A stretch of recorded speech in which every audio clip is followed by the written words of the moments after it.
बोल श्री।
धर्म के ऊपर हमला हो चुका था। अब यहाँ पे पहली जो बात मैं शुरुआत करूँगा, पहली बात का शुरुआत ये करूँगा कि ईस्वी सन 813 में बड़ी संख्या में करीब 88,000, क्योंकि किताबों में बताया गया तो मैं भी उसी बात पे चलूँगा। 88,000 ब्राह्मण इकट्ठे हुए थे, विद्वान इकट्ठे हुए थे। इतनी बड़ी संख्या में विद्वान क्यों उपस्थित हुए, एक प्रश्नवाचक चिन्ह है एक ही जगह पे। और ये सारे विद्वान इकट्ठे हुए थे नैमिषारण तीर्थ में। तो इस पर मैं आपको ये बता दूं कि इतने सारे विद्वान इसलिए इकट्ठे हुए थे कि धर्म पे बहुत बड़ा संकट मंडरा रहा था। अफ़गानिस्तान में हमला हो चुका था, अफ़गानिस्तान उनके कब्जे में आ चुका था। जो अरब से जो धर्म शुरू हुआ था, अफ़गानिस्तान उनके कब्जे में आ चुका था। और जगत गुरु शंकराचार्य अपनी यात्रा शुरू कर चुके थे। जगत गुरु शंकराचार्य अपनी यात्रा इसलिए, वो दक्षिण भारत से आए थे, दक्षिण भारत में भव्य मंदिर बन रहे थे उस दौरान, लेकिन इधर से उत्तर में जो है एक सुखबुआड़ ये हो गई थी कि बौद्ध धर्म से भी खतरनाक धर्म जो है हिंदू धर्म को, आप आज हम हिंदू कह रहे हैं उसे, लेकिन उस टाइम हिंदू धर्म नहीं था नाम उसका। उस टाइम तो एक सीधा सीधा ये था कि धर्म पे हमला हो रहा है, जो है धर्म पे, जो हमारे धार्मिक मान्यताएं हैं, जो हमारे पुराण हैं, जो हमारे उपनिषद हैं, जो हमारे वेद हैं, उन पे एक हमला हो रहा है। तो इसलिए बड़ी संख्या में जो है वहाँ पे विद्वान एकत्रित हुए और उन विद्वानों को जो बात बताई गई थी, जिस आधार पे आने वाले समय में धर्म का अनुसरण होना था, उसके विषय में जो बातें बताई गई, उसका सार जो है पीछे बहुत पहले की घटना का जो है विवरण दिया गया है। क्योंकि सूत जी ने कहा था कि नारद जी ने विष्णु भगवान को पूछा था कि कलयुग में जब पाप बढ़ेगा, कलयुग तो वैसे 6986 ईस्वी पूर्व से शुरू हो गया था, लेकिन वो महायुगी कलयुग था। वो जो चतुर्युगी कलयुग, जैसे घोर कलयुग की संज्ञा दी गई, घोर कलयुग जहाँ पाप की संज्ञा 100% बढ़ जानी थी, वो कलयुग जो है ईस्वी सन 814 से शुरू हुआ था। तो इसकी सुगबुगाहट पहले ही शुरू हुई थी कि धर्म को कैसे बचाया जाए, और धर्म को बचाने के लिए बहुत सारे लोगों ने जो है अपने प्रयास शुरू कर दिए थे। इसमें से जगत गुरु शंकराचार्य ने तो यात्रा आरंभ कर दी थी, और जगत गुरु शंकराचार्य उस दौरान जो है उत्तराखंड में विद्यमान थे, और उन्होंने जो है बद्रीनाथ, केदारनाथ, ये बड़े बड़े तीर्थ स्थान हैं, मतलब देश के अन्य भागों से उन्होंने 3 जो है धाम तो जो है तैयार कर लिए थे, चौथे धाम में वो यहाँ पहुँचे हुए थे।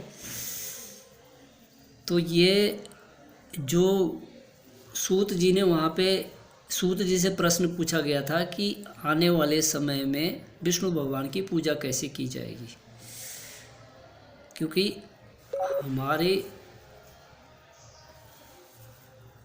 जो पुराण या वेद हैं वो लिखित नहीं थे, एक पहेलियों में चलते थे, वो एक ताम्रपत्रों में उसमें चलते थे। तो कई लोग जो है, आपको जब किताबें पाठ्य पुस्तकें तो बहुत बदल गई हैं, लेकिन पहले जो हमारे समय के लोग हैं, हमारे समय से पहले के लोगों के सामने पाठ्य पुस्तकों में हमारे धर्म का मजाक उड़ाया गया था। वो मजाक ये उड़ाया गया था कि उसमें ये कहा गया था कि जो पुराने जो पुराण हैं उनमें ये लिखा हुआ है कि शेषनाग के सर पे पृथ्वी है, शेषनाग सिर हिलाते हैं तो भूकंप आ जाता है। तो कई लोगों ने इसका मजाक उड़ाया कि जो है हिंदू धर्म की ये मान्यता है, लेकिन वो जो है 16 आने सच है। वो जो बात है कि शेषनाग के सर पे पृथ्वी टिकी हुई है, ये आज भी सत्य है और पहले भी सत्य था। लेकिन इस चीज़ को जो लिखा हुआ था वो एक पहेली में लिखा हुआ था। वो पहेली में पुराने लोग इसलिए लिखते थे कि एक बहुत बड़ी कहानी को एक पहेली में समेटते थे। आपके पास एक ताम्रपत्र है और उसमें आपने पूरी कहानी को समेटना है, तो पहले के लोग पहेलियों में लिखते थे। तो पहेलियों में फिर जो है उस टाइम के लोग जो है बहुत गहन चिंतन करते थे, मनन करते थे, तो फिर उसकी पूरी कहानी, क्योंकि बैकग्राउंड की हिस्ट्री जो है लोगों को वैसे याद होती थी, उसे फिर दूसरे को बताते थे। तो ये उस टाइम के लोगों की मजबूरी थी, और ये उनकी जो है बौद्धिक क्षमता थी कि वो एक पहेली में किसी चीज़ को बुझा देते थे। लेकिन उसी चीज़ को नेहरू के जो वामपंथी इतिहासकार हैं उन्होंने उसे मजाक उड़ाया, क्योंकि उनके अंदर दिमाग तो था नहीं। जो है सारे जो नेहरू के शिक्षा मंत्री थे उनका जो देख लीजिए बायोडाटा कि वो कौन थे शिक्षा मंत्री, उनके खुद के अंदर तो दिमाग था नहीं, तो उन्होंने दूसरे का मजाक उड़ाना। जो शेषनाग का मतलब है विष्णु भगवान। शेषनाग का मतलब है विष्णु भगवान। तो विष्णु भगवान केंद्र में बैठे पृथ्वी के, और पृथ्वी के नीचे बैठे हुए।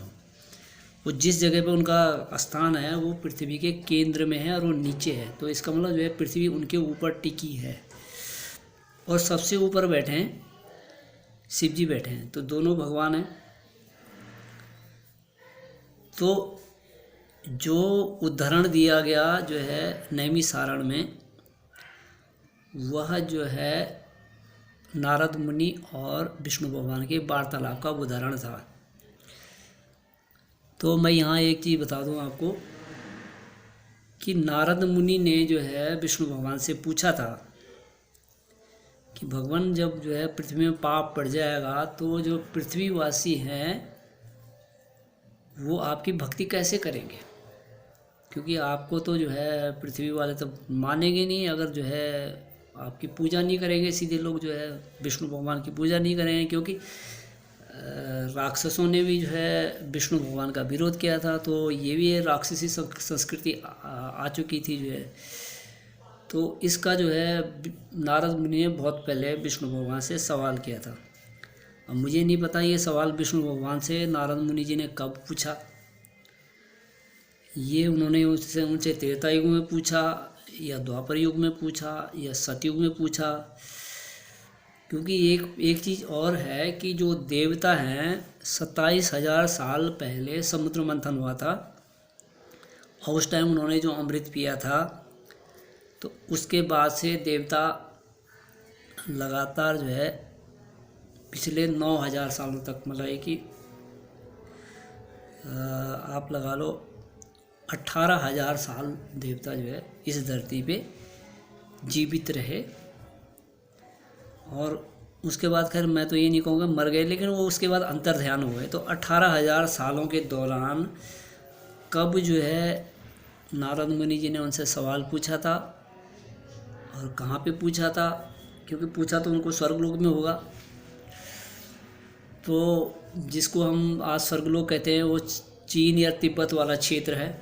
चीन से लेके इंडोनेशिया से लेके वो पूरा क्षेत्र आज जो है पूर्वी एशिया के देश हो गए, तिब्बत हो गया, चाइना हो गया, वो क्षेत्र जो है स्वर्गलोक कहलाता था पहले। और स्वर्गलोक की राजधानी अमरावती भी वही थी। तो जो है स्वर्गलोक की वजह से जो है जो उत्तराखंड था, आज का उत्तराखंड जो है स्वर्गलोक का द्वार था, इसलिए ऋषि मुनि तपस्या करने यहाँ आते थे। तो